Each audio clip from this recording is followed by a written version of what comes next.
MP Congress की एक और लिस्ट, आमला सीट से मनोज मालवीय को टिकट दिया गया है। कांग्रेस के सभी 230 प्रत्याशी घोषित कर दिए गए हैं। जी हां, ये आपको खबर बता रहे हैं। एमपी कांग्रेस की एक और लिस्ट जो है जारी की गई है। एमपी कांग्रेस की एक और लिस्ट जारी की गई है। आमला सीट से मनोज मालवीय को टिकट दिया गया है। कांग्रेस के सभी 230 प्रत्याशी अब घोषित हो चुके हैं।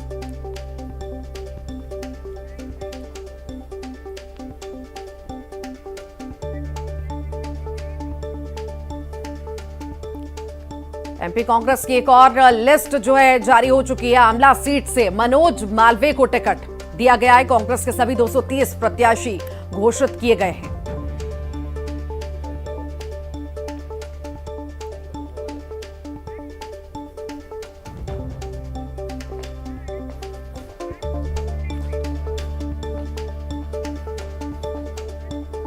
और ज्यादा जानकारी के लिए वासु चौरे हमारे साथ जुड़ गए हैं। वासु, कांग्रेस की एक और लिस्ट जारी हो चुकी है। आमला सीट से मनोज मालवीय को टिकट दिया गया है, किस तरह देखते हैं इसे? निश्चित तौर पर देखिए, कांग्रेस ने अब अपनी सभी 230 सीटों पर जो प्रत्याशी हैं वो घोषित कर दी हैं। तस्वीर अब पूरी तरह से साफ हो गई है।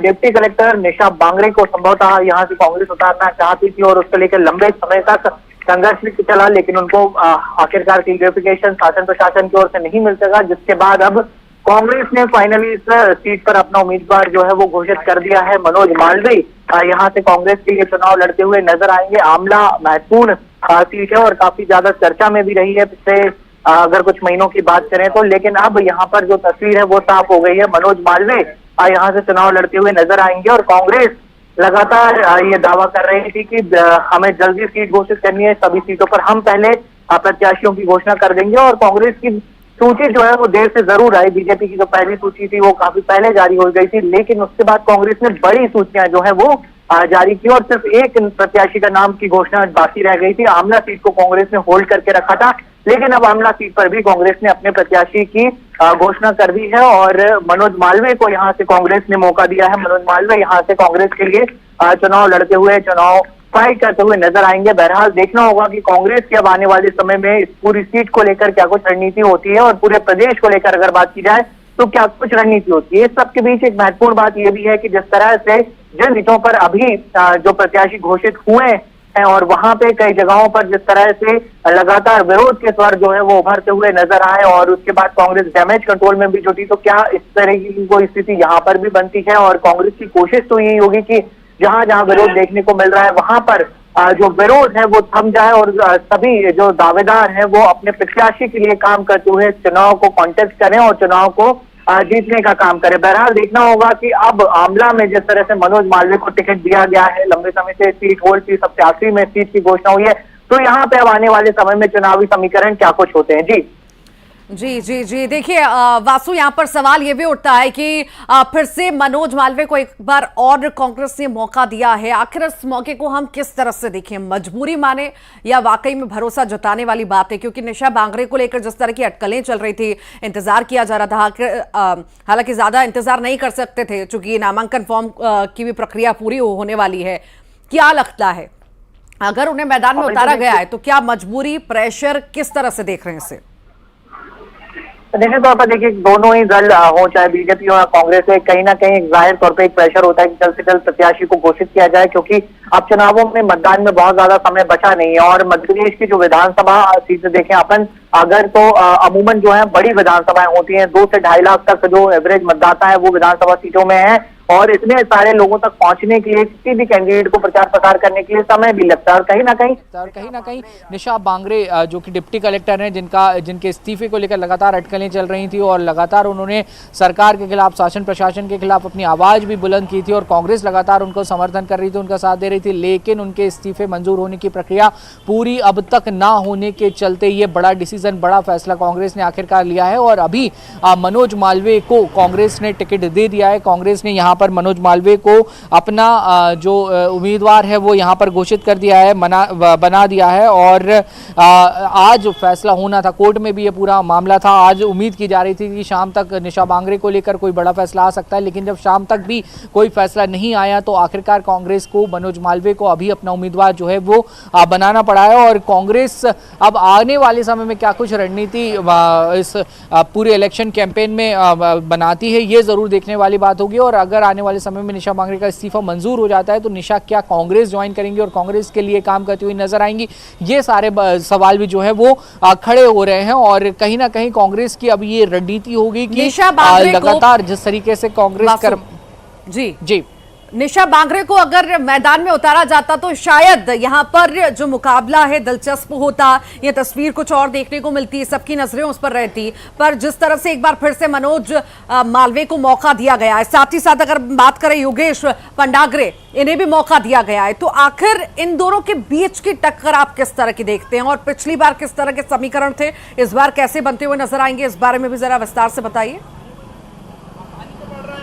निश्चित तौर पर देखिए, निशा बांगरे ने जिस तरीके से खिलाफत की और अपना इस्तीफा दिया, लंबे समय से वो इस्तीफा सौंपने को लेकर उन्होंने प्रदर्शन भी किया कि उनका इस्तीफा क्यों मंजूर नहीं किया जा रहा है। भोपाल में एक बड़ा प्रदर्शन भी वो करती हुई नजर आई।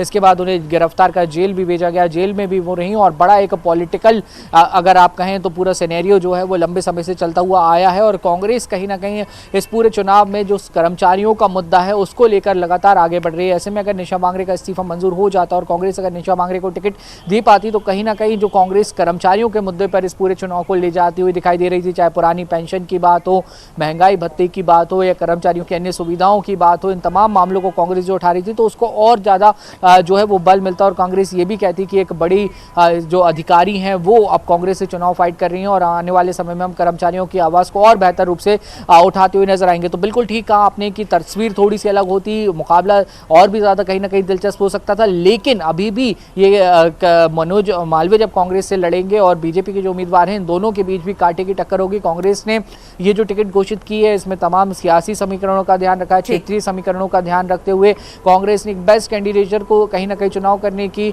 जो कोशिश है वो की है, क्योंकि लंबे समय से सीट पर जो प्रक्रिया वो चल रही थी और तमाम कांग्रेस के जो बड़े नेता हैं वो सीट पर बेहतर कैंडिडेट देने के लिए मंथन भी कर रहे थे। और बीजेपी ने भी कुछ इसी तरीके की रणनीति के तहत अपना जो कैंडिडेट है वो घोषित किया है। जातीय समीकरणों को भी इसमें ध्यान में रखने का काम किया गया है। तो अब देखना होगा कि कौन ज्यादा बेहतर जनता की कसौटी पर खरा उतर पाता है। जी बहुत बहुत शुक्रिया वासु जानकारी को साझा करने के लिए।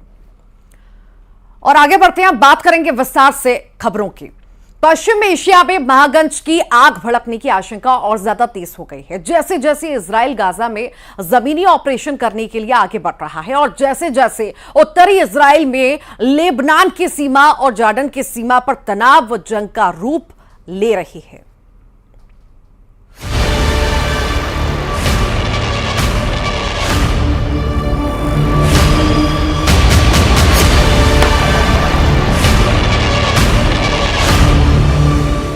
मोर्चों पर जंग चल रही है। इजरायल की सेना हर मोर्चे पर दुश्मन पर भारी पड़ रही है। गाजा में ताबड़तोड़ हमले जारी हैं। अब वेस्ट बैंक में भी हमास के ठिकाने पर हमले होने लगे हैं। वहीं लेबनान की सीमा पर हिजबुल्लाह के साथ जंग चल रही है। लेकिन पश्चिम एशिया के सबसे अस्थिर इलाके में जब इस तरह के हालात हों तो दुनिया को चिंता सताने लगती है कि यहाँ भड़की एक चिंगारी अरब देशों में आग भड़का सकती है और वो ज्वालामुखी का रूप ले सकती है, जिसमें सुपर पावर अमेरिका के हाथ भी जल सकते हैं।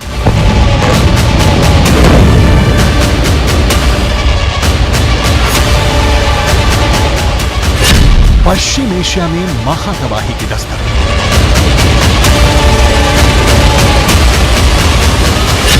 महायुद्ध में अमेरिका के हथियारों की एंट्री।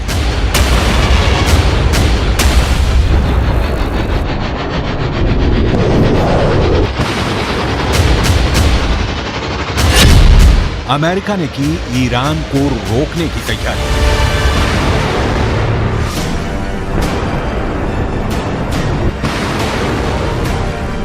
इजरायल और हमास के बीच चल रही जंग में अमेरिका की एंट्री से ईरान परेशान है और लगातार अमेरिका को धमकियां दे रहा है।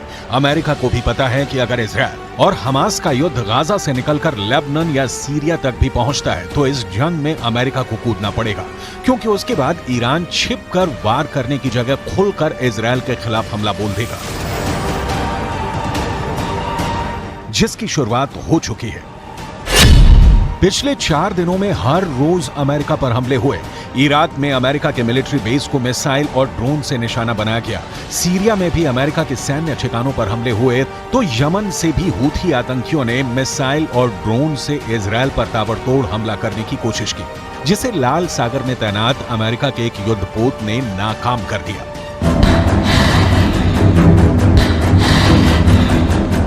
अमेरिका ने सालों तक अपनी नेवी और मिलिट्री के 1 लाख से ज्यादा जवानों को पश्चिम एशिया के कई मुल्कों में अलग अलग सैन्य ठिकानों पर तैनात करके रखा था।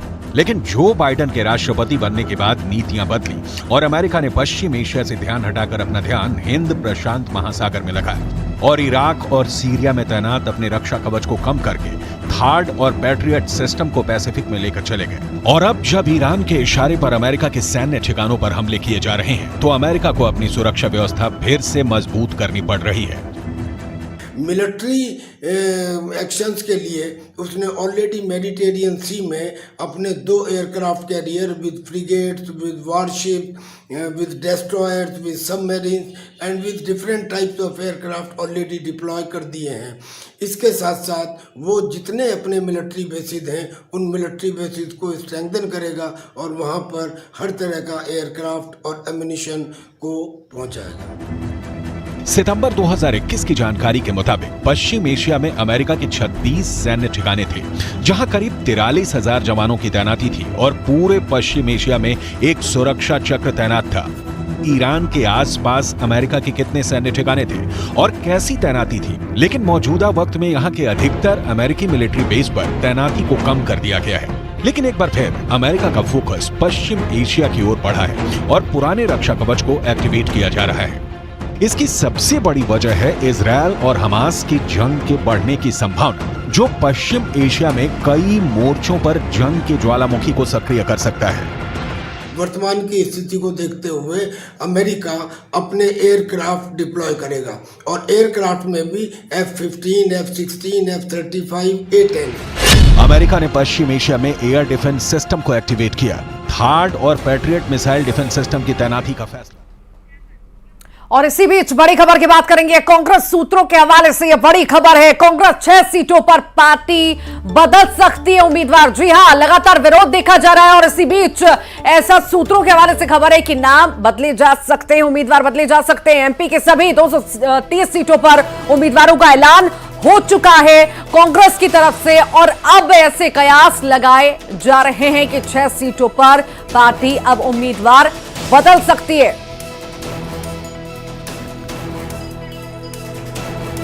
और सहयोगी हमारे साथ शिवम प्रताप जुड़ गए हैं दिल्ली से। शिवम, जैसा कि पहले ही कयास लगाए जा रहे थे कि जहां पर विरोध बहुत ज्यादा देखने को मिल रहा है, कलह बहुत ज्यादा देखने को मिल रही है, वहां पर पार्टी नाम बदल सकती है, उम्मीदवार बदल सकती है और कुछ ऐसी ही तस्वीर हमें देखने को मिल सकती है। देखिए, बिल्कुल जिस तरीके से नामों का ऐलान होने के बाद न सिर्फ विरोध हुआ बल्कि समाजवादी पार्टी ने जब तमाम प्रत्याशी वहां पर उतार दिए हैं उसके बाद समीकरण पूरी तरीके से बदल गया है। ऐसे में कांग्रेस पार्टी लगातार चिंतन मनन कर रही है। जो फीडबैक पार्टी के पास आया है उसके आधार पर सूत्रों ने ये न्यूज 18 को जानकारी दी है कि कई सीटों पर प्रत्याशी बदलने को लेकर चर्चा जारी है।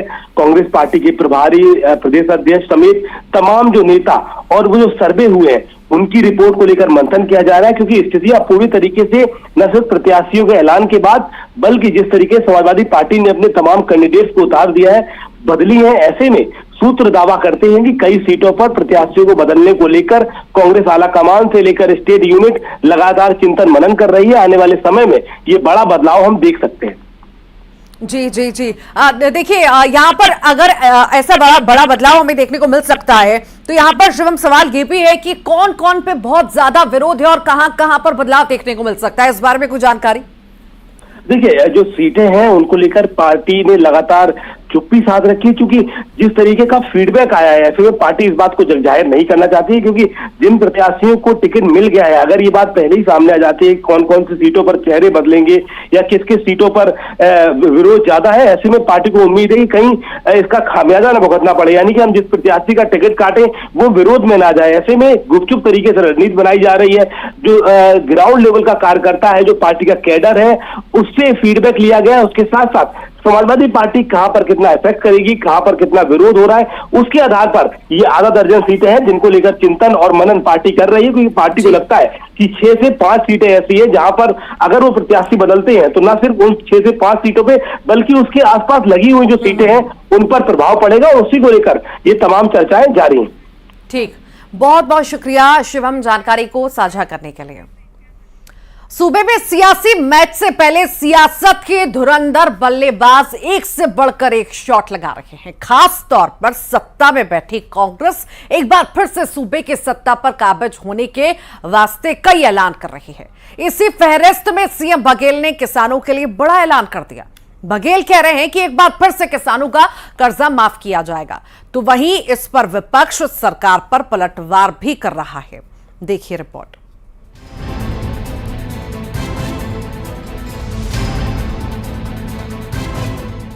छत्तीसगढ़ में चुनावी वैतरणी को पार करने के लिए कांग्रेस एक बार फिर से कर्ज माफी की नैया का सहारा लेने जा रही है। जी हां, सूबे के मुखिया भूपेश बघेल ऐलान कर चुके हैं कि एक बार फिर से अगर कांग्रेस सत्ता में आएगी तो किसानों का कर्ज माफ किया जाएगा। उनका यह भी दावा है कि पहले सरकार ने किसानों का जो कर्ज माफ किया था उससे अर्थव्यवस्था मजबूत हुई थी, जबकि बीजेपी केवल बड़े उद्योगपतियों के लिए काम करती रही और उनका ही कर्जा माफ करती है। जैसे पिछले समय हम लोगों ने किया था उसी तर्ज पे होगा। उसके बाद भी शंका क्यों हो रही? पिछले समय जो 5 साल पहले किया था उसी हिसाब से होगा। मतलब ये लोग कुछ करेंगे नहीं, इनको मालूम, सवाल इसलिए कर रहे हैं कि उनको विपक्ष में रहना है। धन्यवाद उसके लिए अजय जी को। बड़े उद्योगपतियों को यदि पैसा देंगे तो बाजार में नहीं आता। आप 14.5 लाख करोड़ रुपया बड़े उद्योगपतियों को माफ कर दिया भारत सरकार ने। हिंदुस्तान के अर्थव्यवस्था में क्या उसका असर पड़ा, लेकिन छत्तीसगढ़ में हमने माफ किया किसानों का, उसका असर छत्तीसगढ़ के व्यापार व्यवसाय में पड़ा, उसके जीवन में पड़ा। ये दोनों अर्थव्यवस्था में बहुत अंतर है। वहीं कांग्रेस के ऐलान पर सूबे के पूर्व मुख्यमंत्री डॉक्टर रमन सिंह ने सोशल मीडिया साइट एक्स पर लिखा है कि पूर्ण कर्ज माफी के धोखे से 2018 में सरकार बनाई और 5 साल तक लाखों किसानों का कर्ज बरकरार रखा। अब आप सोचिए कि इस किसान विरोधी सरकार ने फिर ऐसा क्या किया कि किसान फिर से कर्जदार हो गए। 5 साल के विकास पर तो इन्हें कोई भरोसा नहीं रहा, अब बस घोषणाओं का सहारा बचा है, क्योंकि शायद दाऊ ने सर्वे की रिपोर्ट पढ़ ली है। वहीं कर्ज माफी के ऐलान पर बीजेपी के सांसद संतोष पांडे ने भी अपने अंदाज में कांग्रेस को निशाने पर लिया है। कोई कर्ज माफ नहीं हुआ। इन्होंने संकल्प लेकर के अंजुली में हाथ में गंगा जल लेकर के कहा था, घोषणा किया था कैमरे के सामने कि हम शराब बंदी करेंगे। बंदी तो दूर, भट्टियों की संख्या बढ़ गई कोरोना काल में, कोविड काल में, बल्कि लोगों को घर पहुंच सेवा दी गई। मैं तो ये कहूंगा कि ये सरकार शंख ढपोल है, ये केवल कहती है, करती वर्ती कुछ नहीं। कुल मिलाकर एक बार फिर से कर्ज माफी को लेकर सूबे में सियासी ताप चढ़ने लगा है। कांग्रेस के ऐलान पर बीजेपी हमलावर हो गई तो सवाल ये भी उठने लगा कि कर्ज माफी जब हो ही चुकी है तो फिर से कर्ज माफी की जरूरत क्यों आन पड़ी है, क्योंकि कांग्रेस पूरे 5 साल तक ये दावा करती रही कि राज्य की अर्थव्यवस्था मजबूत हो चुकी है और किसान उसके राज में खुश हैं। Bureau report, news 18, Madhya Pradesh, Chhattisgarh. और इसी के साथ ही खबर असरदार के बुलेटिन में इतना ही।